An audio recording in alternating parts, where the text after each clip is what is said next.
नमस्ते दोस्तों। आपका स्वागत है हमारे चैनल पर, जहां हम आपके लिए लाते हैं कंपनी एनालिसिस, क्वार्टरली रिजल्ट्स की डीप डाइव और स्टॉक मार्केट से जुड़े इनसाइट्स। आइए बात करते हैं स्काई गोल्ड एंड डायमंड्स के बारे में।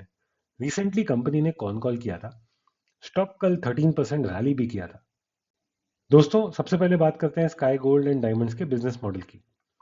ये कंपनी एक B2B ज्वेलरी मैन्युफैक्चरर है, यानी ये सीधे रिटेल ग्राहकों को नहीं बेचती, बल्कि बड़े ज्वेलरी चेन और ब्रांड्स को सप्लाई करती है। इसका focus light weight design driven jewellery पर, जिससे सोने की कीमतें बढ़ने पर भी प्रोडक्ट अफोर्डेबल रहे। कंपनी की बड़ी खासियत है एसेट लाइट मॉडल और कस्टमाइज डिजाइन। अब एसेट लाइट मॉडल का मतलब क्या है? आमतौर पर ज्वेलरी मैन्युफैक्चरिंग बिजनेस में सबसे बड़ा खर्चा सोने की इन्वेंट्री होता है। अगर कंपनी खुद सोना खरीदे और उसे लंबे समय तक स्टोर करे, तो वर्किंग कैपिटल बहुत ज्यादा फंस जाता है और लोन पर ब्याज भी बढ़ता जाता है। स्काई गोल्ड इस प्रॉब्लम को दो तरीकों से सॉल्व करता है। पहला है एडवांस गोल्ड मॉडल, जिसे हम जॉब वर्क भी बोलते हैं। कई रिटेल क्लाइंट जैसे रिलायंस रिटेल, कैरेट लेन वगैरह खुद अपना सोना स्काई गोल्ड को दे देते हैं। स्काई गोल्ड सिर्फ उस सोने से ज्वेलरी बनाता है और मेकिंग चार्ज या डिजाइन पे प्रीमियम लेता है। इसमें कंपनी को सोना खरीदने की जरूरत नहीं पड़ती, मतलब वर्किंग कैपिटल बच जाता है। अभी यह मॉडल Q1 FY26 में लगभग 5% रेवेन्यू तक पहुंच चुका है और धीरे धीरे बढ़ रहा है। दूसरा तरीका है गोल्ड मेडल लोन, जिसे हम GML भी कहते हैं। जब कंपनी को खुद सोना खरीदना पड़ता है, तो वह सीधे बैंक से गोल्ड मेटल लोन ले लेती है। इसमें कंपनी गोल्ड को लोन के रूप में लेती है और बाद में बेचकर पैसा वापस करती है। इसका ब्याज लागत बहुत कम होता है, लगभग 0.6% ऑफ रेवेन्यू, पर पहले ये नंबर 1.2% था। यानी स्काई गोल्ड को सोना खरीदने के लिए बड़ी फंडिंग या महंगे लोन लेने की जरूरत नहीं पड़ती। इसका फायदा क्या है? पहला तो है कम इन्वेंट्री का बर्डन, यानी पैसा स्टॉक में नहीं फंसता। दूसरा है कम ब्याज खर्च, यानी मार्जिन अच्छे हो जाते हैं। तीसरा है हाई वॉल्यूम ग्रोथ, यानी कि बिना भारी कैपिटल डाले कंपनी ज्यादा क्लाइंट्स और ऑर्डर्स को ले सकती है। रिस्क थोड़ा क्लाइंट्स पर शिफ्ट हो जाता है, क्योंकि गोल्ड कंपनी को देना क्लाइंट की जिम्मेदारी है। आइए अब बात करते हैं लेटेस्ट बिजनेस परफॉर्मेंस पर। Q1 FY26 में स्काई गोल्ड का रेवेन्यू था लगभग 1131 करोड़, जो कि पिछले साल से 56% यानी 56% ज्यादा है। एबिटा में लगभग 91% की ग्रोथ थी और पैट लगभग डबल हो गया। मार्जिन भी अच्छे हो गए। एबिटा मार्जिन 6.3% और पैट मार्जिन 3.9% पे था। यानी कंपनी लगातार अपने गाइडेंस के हिसाब से परफॉर्म कर रही है। मार्केट में ऐसी बहुत कंपनीज है जो शायद इससे ज्यादा तेजी से ग्रो कर रही हो, लेकिन गाइडेंस को क्वार्टर ऑन क्वार्टर शायद नहीं मीट कर पा रही।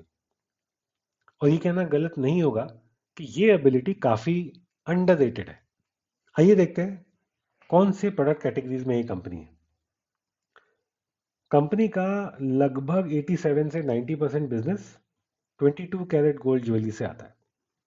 लेकिन धीरे धीरे कंपनी 18 कैरेट ज्वेलरी यानी 18 कैरेट ज्वेलरी और डायमंड स्टड्ड ज्वेलरी में भी बढ़ रही है। 18 कैरेट का हिस्सा आज के टाइम पे 7% है, जो पिछले साल 4% था। ये डिटेल कंपनी ने अभी रिसेंटली जो कॉल हुई Q1 FY26 उसमें बताया। सबसे इंटरेस्टिंग है एडवांस गोल्ड मॉडल, जिसमें कस्टमर खुद सोना देता है और कंपनी सिर्फ मेकिंग चार्ज लेती है। इससे मार्जिन और कैश फ्लो दोनों बेहतर होते हैं। ज्वेलरी इंडस्ट्री इंडिया में बहुत बड़ी है। आइए देखते हैं इंडस्ट्री लैंडस्केप। तेजी से अनऑर्गेनाइज से ऑर्गेनाइज सेक्टर की तरफ ये इंडस्ट्री बढ़ रही है। 2028 तक ऑर्गेनाइज ज्वेलरी रिटेल का मार्केट लगभग 20% कैगर से बढ़ेगा। इस पर कई सारी इंडस्ट्री रिपोर्ट्स हैं। स्काई गोल्ड का फायदा ये है कि ये बड़ी चेन जैसे रिलायंस, कैरेट लेन, मालाबार, कल्याण, PN गाडगिल इन सबको सप्लाई करती है। यानी ऑर्गेनाइज रिटेल की ग्रोथ सीधे स्काई गोल्ड के बिजनेस को सपोर्ट करती है। क्या ग्रोथ अपॉर्चुनिटीज है? ग्रोथ के लिए कंपनी के पास कई सारे ड्राइवर्स हैं एक्चुअली। कई सारे नए बड़े क्लाइंट्स जैसे रिलायंस रिटेल और आदित्य बिरला का बिजनेस इनको मिला है। अगर आप एक्सपोर्ट मार्केट को देखें तो कंपनी ने दुबई में नया ऑफिस खोला है और वहां से मिडिल ईस्ट और यूरोप को टारगेट करेगी ये कंपनी। प्रोडक्ट डाइवर्सिफिकेशन की बात किया जाए तो कंपनी फोकस कर रही है 18 कैरेट ज्वेलरी पे, डायमंड यानी स्टडेड, और लैब ग्रोन ज्वेलरी पे भी। एडवांस गोल्ड मॉडल और गोल्ड मेटल लोन भी एक ग्रोथ अपॉर्चुनिटी है, जिससे कि वर्किंग कैपिटल का बोझ कम होगा और मार्जिन बेहतर होंगे। इनफैक्ट कंपनी ने गाइडेंस में ये भी कहा है। गाइडेंस पे हम बाद में आएंगे, मगर अगर आप इनोवेशन और बाकी ट्रेंड पे देखें तो स्काई गोल्ड लगातार डिजाइन इनोवेशन पर फोकस कर रही है। हर महीने हजारों नए डिजाइन लॉन्च होते हैं और ईआरपी सिस्टम से प्रोडक्शन और इन्वेंट्री का कंट्रोल रखा जाता है। आज के युवा कस्टमर को फेदर लाइट यानी बहुत हल्के मगर मॉडर्न डिजाइन चाहिए, और स्काई गोल्ड इसी डिमांड पर फोकस कर रहा है। 18 कैरेट और लैब ग्रोन डायमंड में एंट्री भी इसी ट्रेंड को कैप्चर करने का हिस्सा है। अगर हम कॉर्पोरेट गवर्नेंस की बात करें तो कुल मिलाकर गवर्नेंस और मैनेजमेंट क्वालिटी को लेकर फिलहाल कोई बड़ी चिंता दिखती नहीं है। हाल ही में कंपनी का credit rating IND A- stable पे अपग्रेड हुआ है। कंपनी ने QIP और IPO के जरिए फंड भी जुटाए हैं और कुछ बड़े इन्वेस्टर्स को ऑनबोर्ड किया है। आइए बात करते हैं कैश फ्लो और कैपिटल एफिशिएंसी के बारे में। बहुत बहुत अहम point. Jewellery industry working capital heavy होती है और स्काई गोल्ड भी इससे जूझ रही है।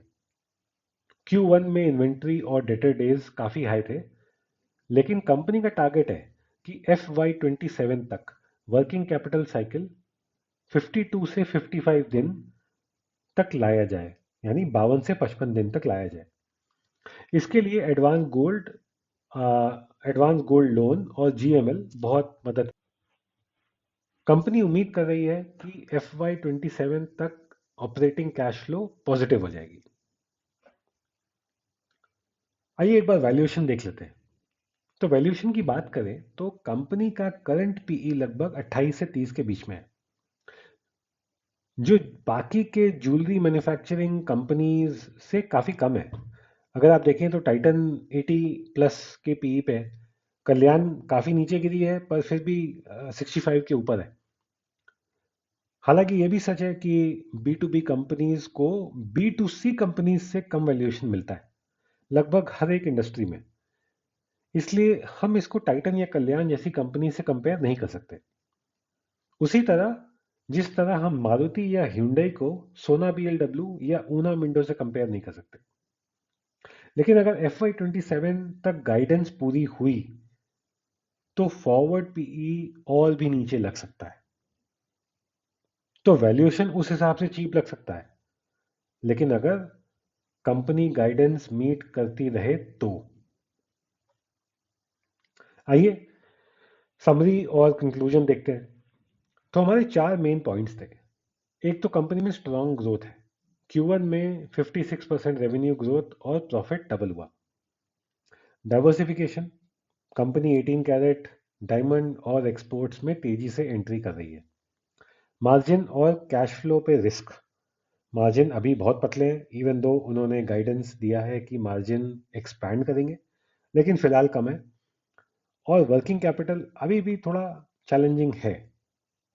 अगर वैल्यूएशन देखें तो बहुत महंगा नहीं है, लेकिन प्रोवाइडेड कि उनकी ग्रोथ गाइडेंस के हिसाब से आती रहे।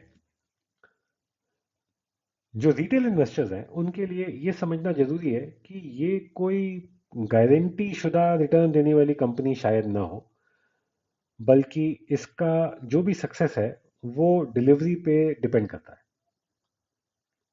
कुछ और भी इंपॉर्टेंट पॉइंट्स हैं, जैसे ग्रोथ की गाइडेंस। कंपनी ने इतना तेज ग्रोथ कैसे हासिल किया और आगे की गाइडेंस क्या है। तो मैनेजमेंट ने इस बात पे ये बताया है कि FY26 का उनका जो टारगेट है वो अभी भी 5400 करोड़ है, जो कि पहले भी था। तो उनकी गाइडेंस उन्होंने रिटेन किया है। और FY27 का टारगेट उन्होंने 7600 करोड़ पे ही रखा है। पहले भी उतना ही था। इनफैक्ट उन्होंने पहले से कम था, उसके बाद उन्होंने बढ़ा के 7600 करोड़ पे किया। मार्जिन के ऊपर कंपनी का क्या कहना है?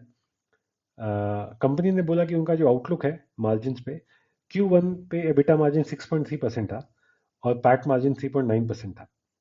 FY27 तक पैट मार्जिन 4.5% तक लाने का लक्ष्य है। सो 3.9 से 4.5। तो ये था स्काई गोल्ड के बारे में Q1 FY26 की एनालिसिस।